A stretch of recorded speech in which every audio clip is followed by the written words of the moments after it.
Les chemins de fer de l'Inde sont les plus importants du monde.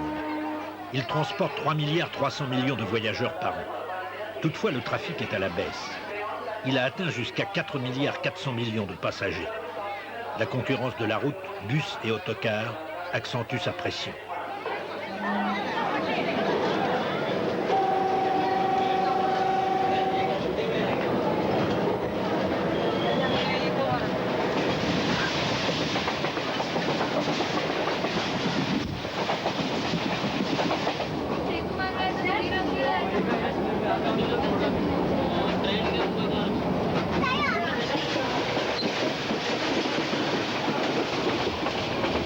Nous approchons de Pondichéry, situé sur le golfe du Bengale.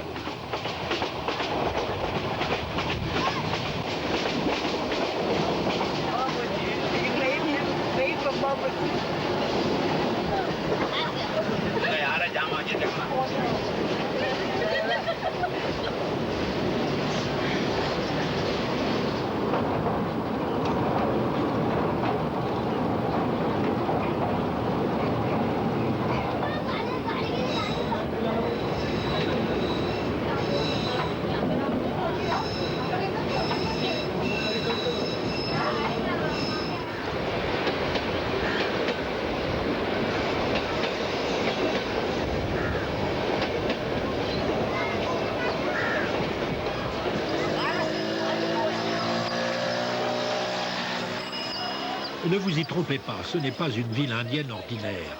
Nous sommes bien à Pondichéry. Mais il faut oublier l'image d'une ville française.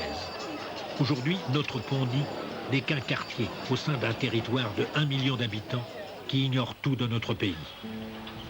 C'est une enclave mélancolique dans la chaudière bouillonnante de l'Inde.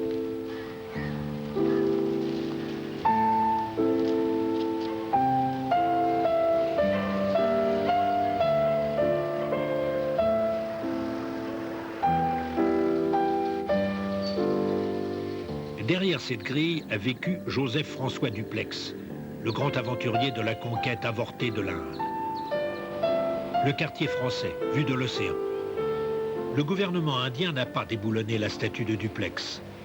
De 1741 à 1754, il mena une politique subtile et désespérée pour gagner l'alliance des Rajas et vaincre les Anglais. Mais son ambition était démesurée par rapport aux moyens que voulait lui consentir le roi Louis XV. Il fut rappelé à Paris, et nous ne gardâmes que 5 comptoirs d'un intérêt symbolique. Symbole aussi le nom de ces rues, appartenant à un passé lointain.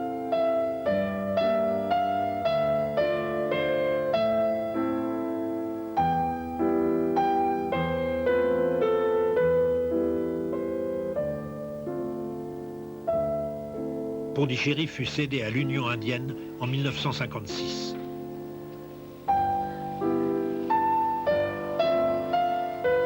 La cathédrale. L'église du Sacré-Cœur, près du cimetière des Capucins. De profundis. Sigy Simon Lagrené de Mézières, ci-devant second des établissements français dans l'Inde, mort le 30 juin 1800, âgé de 70 ans, juge, intègre, époux, sensible et ami sincère. Il pratiqua pendant le cours de sa vie toutes les vertus qui caractérisent le citoyen utile et l'homme de bien.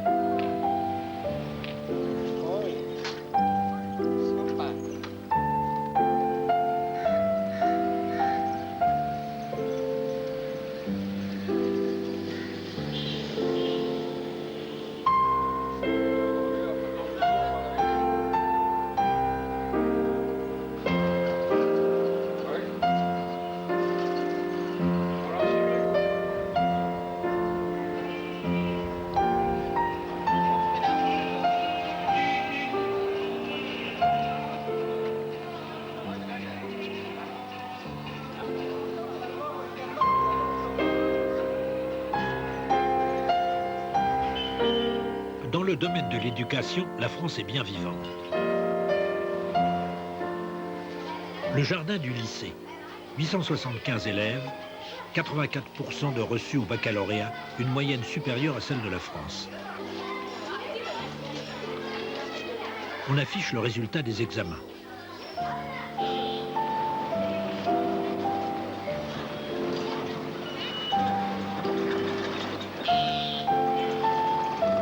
Dernier jour de classe. La chaleur étouffante qui précède la mousson va envahir le sud de l'Inde. C'est le temps des vacances.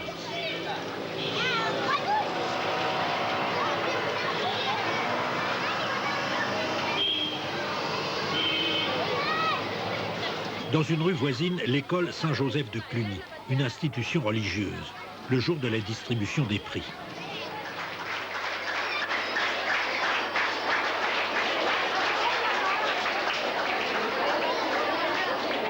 Fraternité du savoir.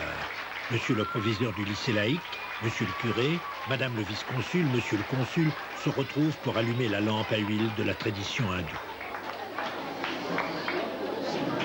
Eh bien voilà, nous sommes sous la protection de beaucoup de choses avec ces lampes allumées. Nous remercions madame Druard, monsieur le consul, le père du Seine, sœur Bernadette et sœur Hélène d'avoir ouvert ces festivités.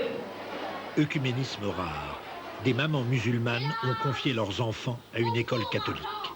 Le meilleur élève joue le monologue de l'avare de Molière. On m'a privé de toi. Et puisque tu m'es enlevé, j'ai perdu mon support, ma consolation, ma joie. Tout est fini pour moi et je n'ai plus que faire monde. Sœur Hélène, qui dirige l'institution. Impossible de vivre sans effet. Je me meurs. Je suis mort. Je suis enterré.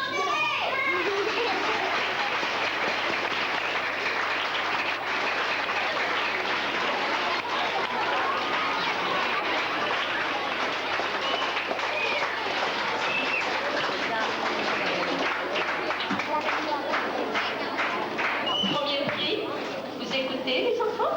CPC, premier prix, Baliar Singh Abhijit, remonté Baliar Singh Abhijit. CPC. Et deuxième prix, Canou Nicolas. Deuxième prix, Canou Nicolas. Troisième prix, Garnier Christy.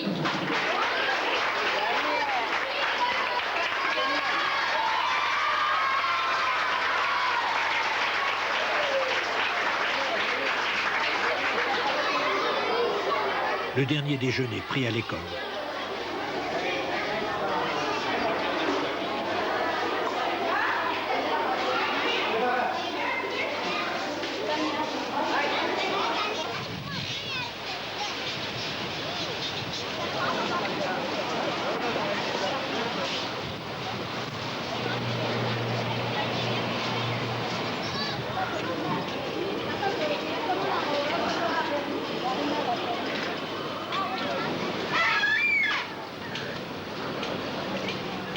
Mais ce qui domine Pondichéry, c'est le souvenir de Sri Aurobindo qui fonda ici un ashram, c'est-à-dire une sorte de monastère.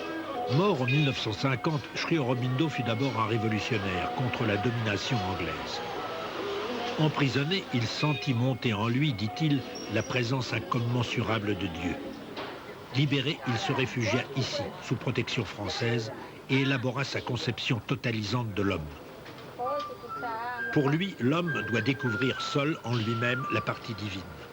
C'est la négation de toute doctrine religieuse ou philosophique, un recentrage sur l'individu, mais libéré de tout égocentrisme et habité par le divin.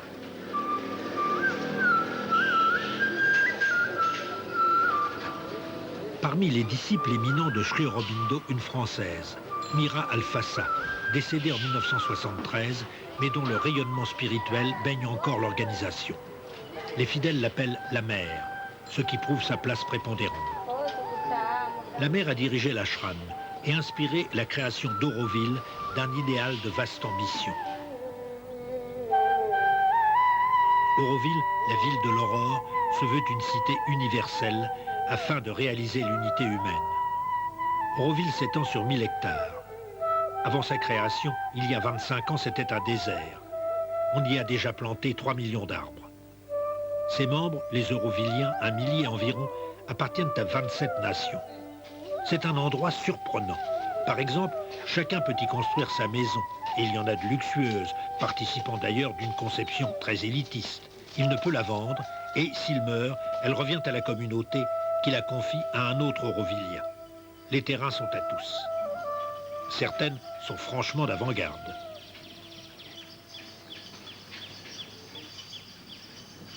Le disciple n'est pas assisté par un maître, un gourou. Il doit résoudre lui-même ses confusions, ses contradictions, seulement guidé par les œuvres de Sri Aurobindo et de la mer. Chemin difficile. L'argent y tient peu de place. Tout le monde travaille, on emploie du personnel des villages environnants dont on assure la formation. Pour les Aurovilliens, le salaire répond aux besoins minimums, sans plus. On travaille pour son épanouissement personnel.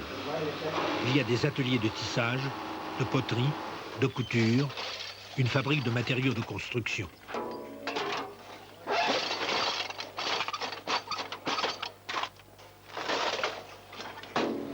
Il y a même une usine de matériel électronique aux techniques très pointues.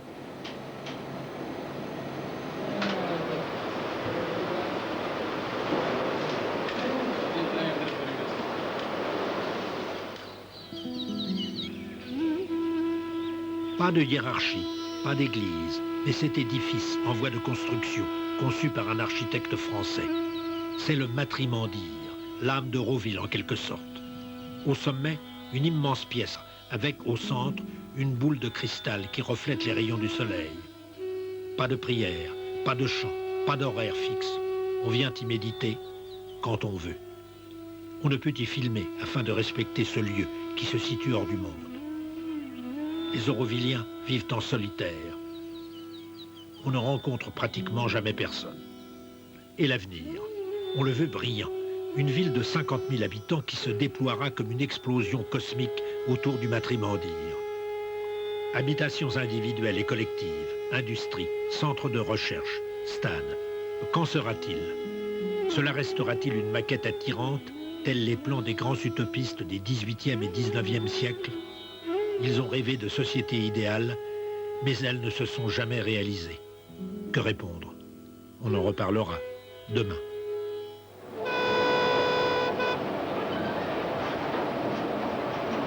Nous arrivons à Madras, la capitale du Sud, 5 millions d'habitants. Flot de voyageurs, comme dans toutes les gares de l'Inde. Madras, dans l'histoire. C'est de cette région que partirent les missionnaires qui allèrent hindouiser la Malaisie, la Thaïlande, l'Indonésie.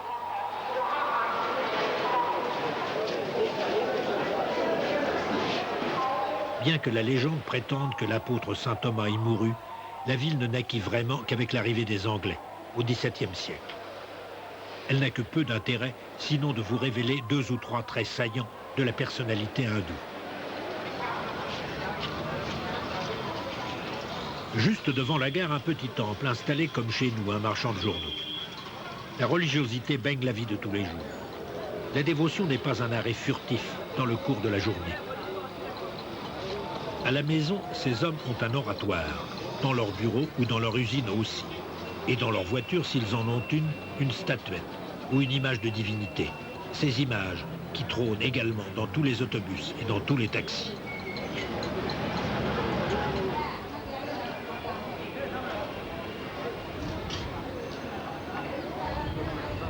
Partout des relais, des points de repère religieux, principalement dans les quartiers populaires.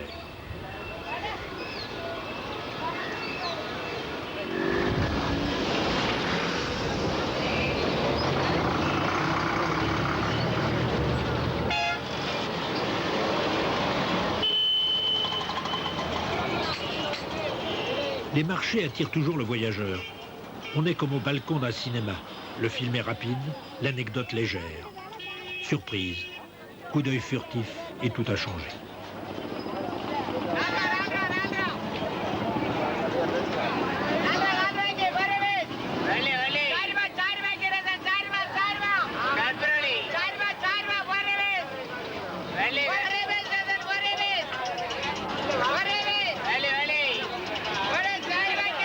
Un appareil a écrasé la canne à sucre pour en extraire le jus qui se boit au verre.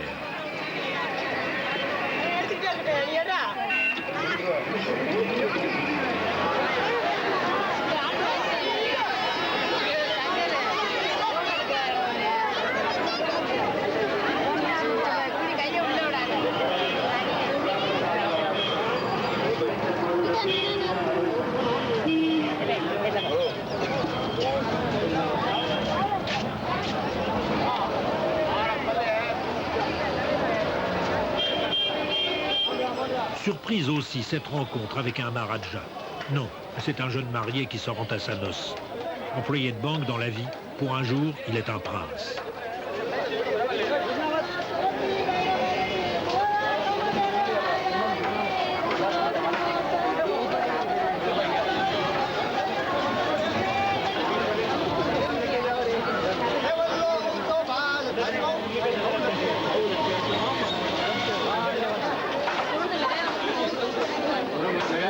On veut le marquer au front, lui donner des graines d'anis pour parfumer sa bouche. Il fait semblant d'hésiter. C'est de tradition, un de ces rituels que la vie moderne n'a pas effacé.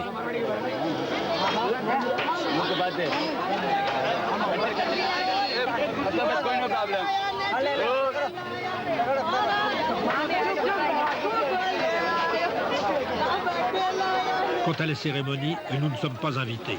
Et c'est bien normal.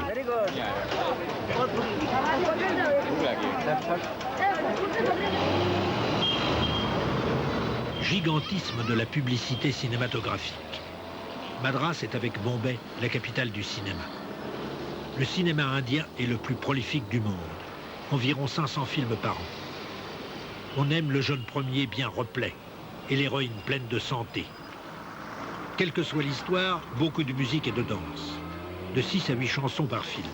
Certains films durent 3 heures. Production standardisée. Réutilisation continuelle des décors. Une industrie très efficace qui attire des foules énormes. Certains acteurs mythifiés sont même devenus des personnalités politiques importantes.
Cet attrait du public pour le chant et la danse, même dans sa forme triviale, a des raisons profondes. Du profane au sacré, 2000 ans de distance, mais toujours le même amour de la danse. C'est le Bharatanatyam. Dans les temps anciens, un spectacle uniquement religieux. Aux époques reculées, les danseuses, les Devadasi, étaient vouées au célibat car elles étaient les épouses des divinités. Mais avec la décadence des mœurs, elles furent autorisées à se vendre, d'où leur réputation de prostituées sacrées. Aujourd'hui encore, la danse commence par rendre hommage aux dieux. La danse naît avec le monde, car c'est Shiva qui crée le monde en dansant, et le détruit, et le recrée.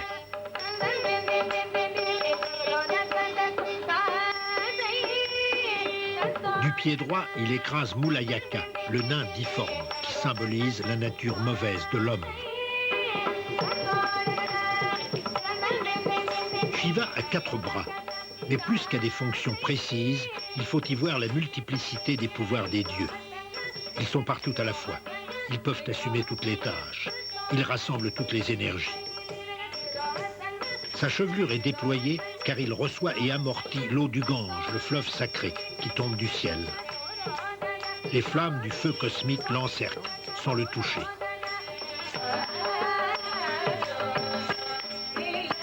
Le Bharatanatyam est un solo chorégraphique qui inclut danse, mime, comédie, musique et chant. Une totalité d'expression. Chaque danse raconte une histoire. Les dieux en sont les héros, qui vivent comme les humains, amour, déception, triomphe. Chaque geste est codifié, comme dans toutes les danses sacrées de l'Inde. Dans ce cadre rigide, la danseuse peut et doit exprimer sa sensibilité, son émotion. C'est un art difficile et superbe. Mythologie, philosophie, spiritualité, psychologie se dissolvent pour composer le Bharatanatyam. La civilisation hindoue tout entière s'exprime dans la musique, le chant, la danse. Le Bharatanatyam est un voyage au cœur même de ce pays qui ne cesse de se dévoiler et de se cacher. Pour votre plus grand plaisir, à vous de le découvrir. La danse en est un guide précieux.